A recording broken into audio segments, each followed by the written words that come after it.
Welcome traders, my name is Adam Harris and I'm actually recording this on Friday before the weekend closes. Usually I record on the weekend, but this is going to be several days ahead of the actual release on Monday night. So this is for next week. I want to have a look at what the charts are saying, and also kicking off here in front of us is the economic calendar. So next week is the first week of December. In terms of market behavior, obviously today is the 1st of December already, but next week we have non-farm payroll. So this is usually the first Friday of each month. For the most part, and you can see that is the big kahuna. So a lot of the market is going to be leaning in towards non-farm, really just because that's often a volatile period. It's the biggest kind of I guess economic calendar news thing that we get on a regular basis that would exclude things such as an election. So just mentioning at this point that a year out from now, we've got the US election, which is going to be probably the most volatile US election in history. And so we definitely want to be aware several months out of that there's potentially that is going to be the case.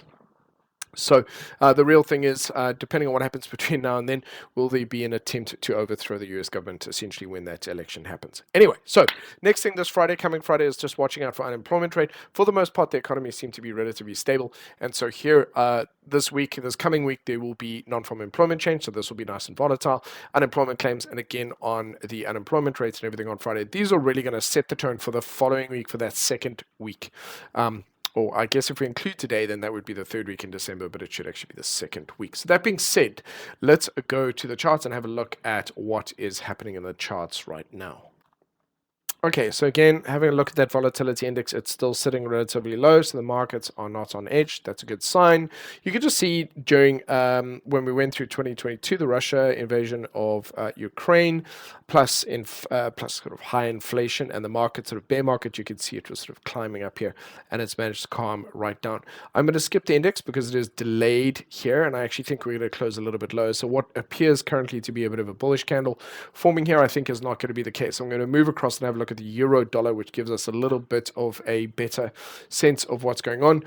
There's probably a good 5 or 6 hours of market activity still taking place. But what I can say here is that on the daily, we have broken these previous lows. We've almost broken these lows. I'm just going to nudge it up a fraction. We are sitting at a potential level of support. And so I want to see if the market does recover from that. And we have a bearish engulfing candle at the moment. So what does it really mean? It means that right now, price has tested new highs and new lows and hasn't really picked a direction. We're still range bound. And so range bound behavior within a range actually kind of makes sense. So for me, what I'll be doing this weekend, you can see here, is potentially going to close a little bit higher, which is why I mentioned that the dollar index might not look the way it does on that chart. We might close as a bullish candle here and find that the euro dollar wants to head up a little bit higher and the US dollar wants to head down a little bit lower in the coming week, at least in the run up to non-farm payroll. We'll see if that's going to be the case, or at least to ADP. So occasionally the markets tend to get to a point and they either focus on ADP or NFP on the Wednesday or Thursday or Friday, and then they start to make their sort of final moves after that. If, for example, here you have a look at sterling, you can see right now sterling has done a minimal retracement. There's definitely a level of resistance right here, and yet it has done minimal retracement back down to this level and found support and is currently looking quite bullish. In fact, it's behaving as though it wants to go right up to the high here on the close, and we'll see within the monthly. And remember how weak and bearish this looked last year, really all the way down. Everyone just thought it was going to fall off a cliff, which in a way it did, and it managed to recover. Now sterling is looking a lot stronger than euro, relatively speaking. So I do think it's a little bit overextended. I do think we need to have a deeper retracement down towards 1.25, but that being said, it doesn't really want to do that just yet. So what we might find is that if we don't get that correction, if we don't sort of end up closing low, we might find that we might have to wait till next week before we get a bit of that correction. And again, that could be one of those things that waits until NFP before, and then the following week. So in other words, it continues to push up, becomes overextended again, we get some bearish divergence, and then we get that deeper correction. So let's have a look at Aussie dollar, US dollar. So you can see it's actually been a particularly good week. Even now it's trying to push a little bit higher than the close. These levels are significant, and I do think that where it ultimately closes will tell us a lot about what it's going to do next week. You can see from this weekly here, I can remove this. We were range bound. We've broken outside of that range. So again, Aussie dollar looking nice and strong. And so for the most part here, we've got a weaker dollar because we could see the majors, even Kiwi as well. Remember how weak Aussie and Kiwi were in the last few months. Now they're incredibly bullish and very keen to push higher. So we're now definitely entering overextended territory here. We haven't really connected much with these moving averages. So again, it should be on the table here, and they're all very much kind of birds of a feather at this time.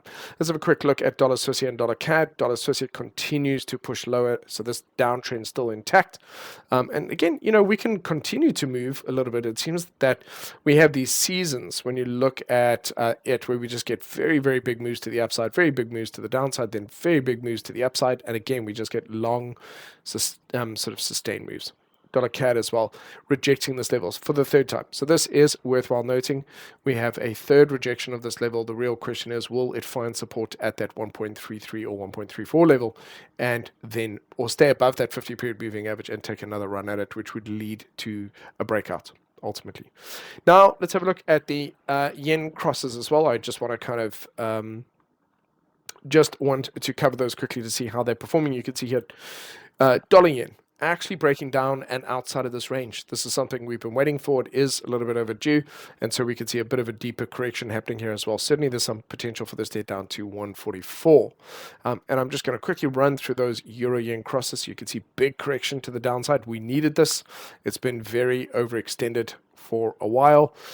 We've got pound yen also needing a bit of a correction there as well. We've got double top bearish divergence here, so a lot of this expecting the yen crosses to head lower. Aussie yen also battling a little bit over here. Let's see, Kiwi yen battling at this level, so I'm going to mark that level there. We can see that happening. Let's move on and see Swissie yen. Swissie yen generally being relatively strong. And Usman, if you're watching this, then I think we would need to reassess this if we see all of the other yen pairs, because I spoke to you the other day and I said to you that I was expecting this to head higher. And although it is generally strong, if all of them are going to be battling with this level, then I would reassess that where that confidence in that. And just look at this as well. CAD yen is just a nightmare. This is a blender that makes everything just incredibly choppy. Okay, so now we're looking at gold. Gold has been having a very good week. Look at that. Boom. Very determined, broken solidly through this 2000 level, heading towards that 2100, potentially maybe even going to close right near the highs.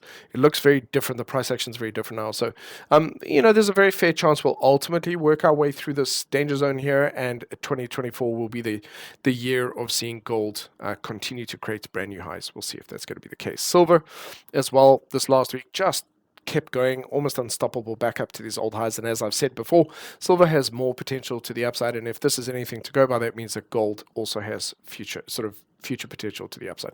A couple that I think are worth mentioning as well. Copper looking very nice and bullish over here. Nice solid uptrend on the weekly, also looking good. So copper looking nice and bullish. Let's have a look at natural gas. So natural gas continues to drop and head lower. There's no real signs of this potentially reversing in this area at this time, and just continuing to look more and more bearish. You can see the wicks sort of forming over here, but more bearish than bullish.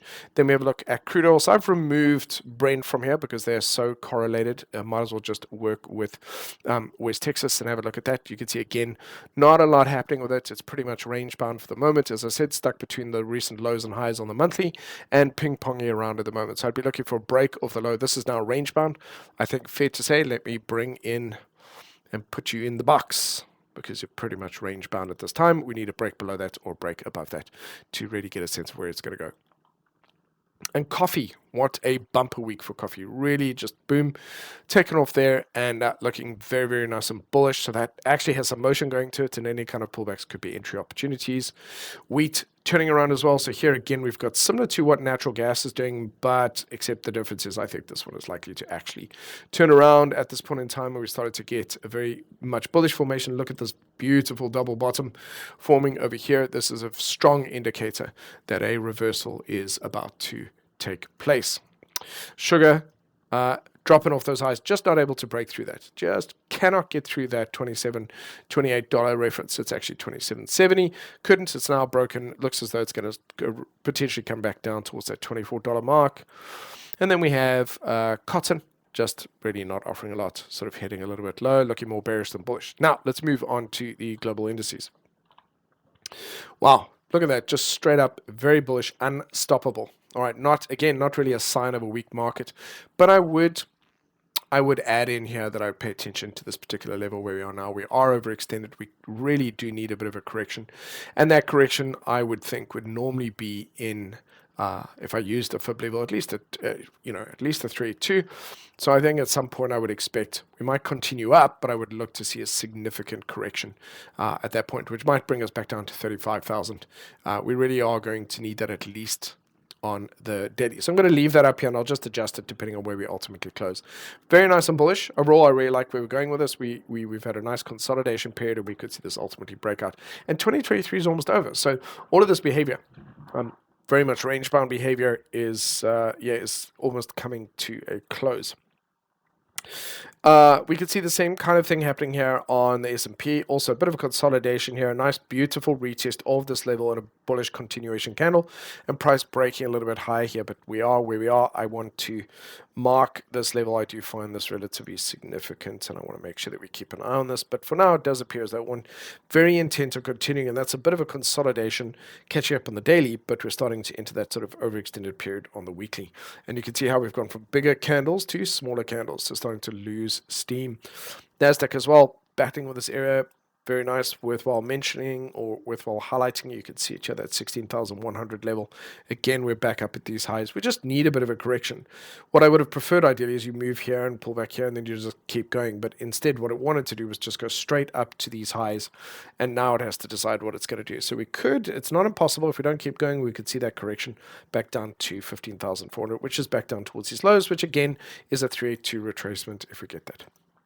Russell 2000, look at that, very nice and bullish, beautiful. It's a really nice, we were talking about this, I was talking about this in the last video. This was an ascending triangle, which led to a bullish breakout. Very nice, and there's your breakout. So at some point, I'd look for a retest and a continuation to the upside there, looking very nice and healthy. FTSE again isn't updated just yet, but I expect that the DAX will give me a good indication of that. Yeah, FTSE is likely to have closed higher today, and the DAX is on fire. Very small retracement here, bare minimum, and a move back up to all-time, sort of towards all-time highs. So it's impossible for the market to be inherently weak and perform incredibly bullish. It doesn't really kind of happen that way. You'll get signs of weakness elsewhere. So if you're thinking that the market is weak, it's impossible for it to be producing the most bullish signals while it's also weak. Okay, it doesn't really make sense for it to do that. ASX here is producing an inverted head and shoulders. It's a very messy example of this, but you can see here's the head, and we're sort of essentially leading towards a breakout on the side. So I would keep an eye on this level in the coming week, but that looks pretty good to be able to break out next week. Finishing off with the Nikkei, also just really up at all-time highs, having had a nice little breather. This is interesting, and of course it's not an accident that this is happening close to NFP.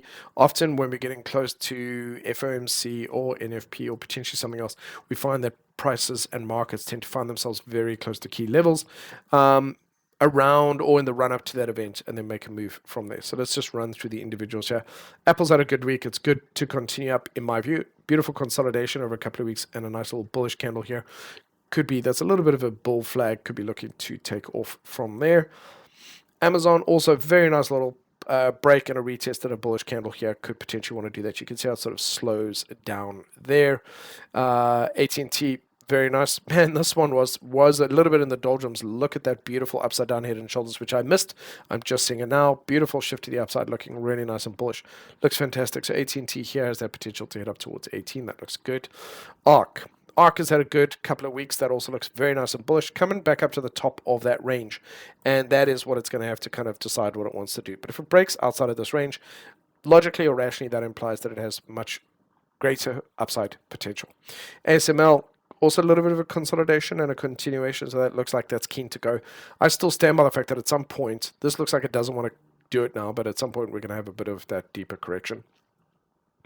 Possibly that will be wait until it's up, wait until NFP or after NFP to do that. But I think it should be doing it now, because the longer it goes without that correction, the bigger the correction ultimately is, which then becomes a self-fulfilling prophecy of panic and fear, and then it's a bigger correction than it needed to be. So range bound here, completely range bound. I'd like to see us break out of that Glencore, so if you don't mind. Tesco continuing to tick up slowly but surely. Pretty happy, no problems there. Amex, just almost straight up here. This is very kind of bubble type of territory when we see almost straight up movement. It's a sign of bullishness. It's not a I feel like I'm contradicting myself in the way I say it's not a good sign. What I mean is straight up this depends on how far it goes, but this is a sign of intense bullishness, I would say. That's where I'm going with this. So Berkshire Hathaway, tragically, and I should actually make this in memoriam, Charlie Munger sadly passed away at the age of 99 this week, and he's been Warren Buffett's partner, I think, for more than 50 years. He is going to be absolutely heartbroken, I'm sure, and I'm very sorry for that loss. Charlie Munger was a unicorn in this field, in this industry, and he will sorely he'll be missed. So that is a huge shame, and so likely to see a bit of a correction on that as a result of that news. Back down to 353. Then likely to continue up from there. So again, yeah, absolutely very sorry about that. Coca-Cola, very nice and strong and bullish so far. Looks like it wants to keep going. That's a beautiful engulfing continuation candle. The lows below these lows and the highs actually closed outside of this range. It's a very nice strong bullish signal. BP is stuck within this range. That's a bit of a double bottom. We expect that to continue up. So I find this in particular a little bit of a bullish signal. So I'm expecting this to attempt to push higher. Exxon as well, trying to turn around, a bit of accumulation happening here within the range. But BP looking a bit more bullish there. General Motors gapping right up. So we spoke about this before. Bullish divergence. And then we just got this massive gap up. So that looks good. It's still just really back in that. So that would be, you could argue that that is a failed breakout to the downside. But I really need to go back into this range. That's where we were. And it looks as though we got our 2 or 3 candle breakout, failed breakout.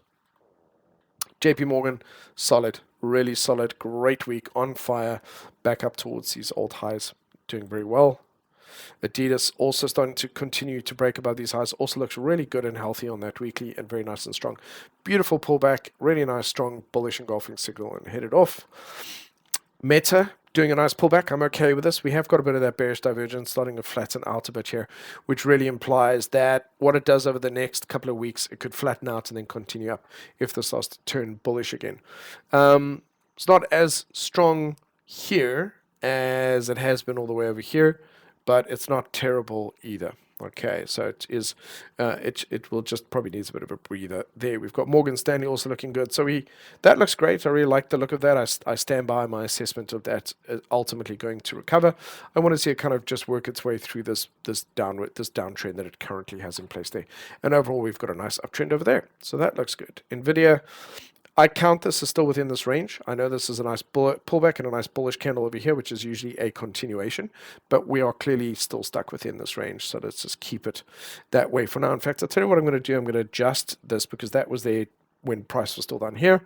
I think I'm going to just adjust this, and so that defines the range. And so when we get out of it, we get out of it. But until then, we are stuck in that range. Netflix also beautiful. Look at really good performance. Coming up to these old highs, but looks really good over here as well.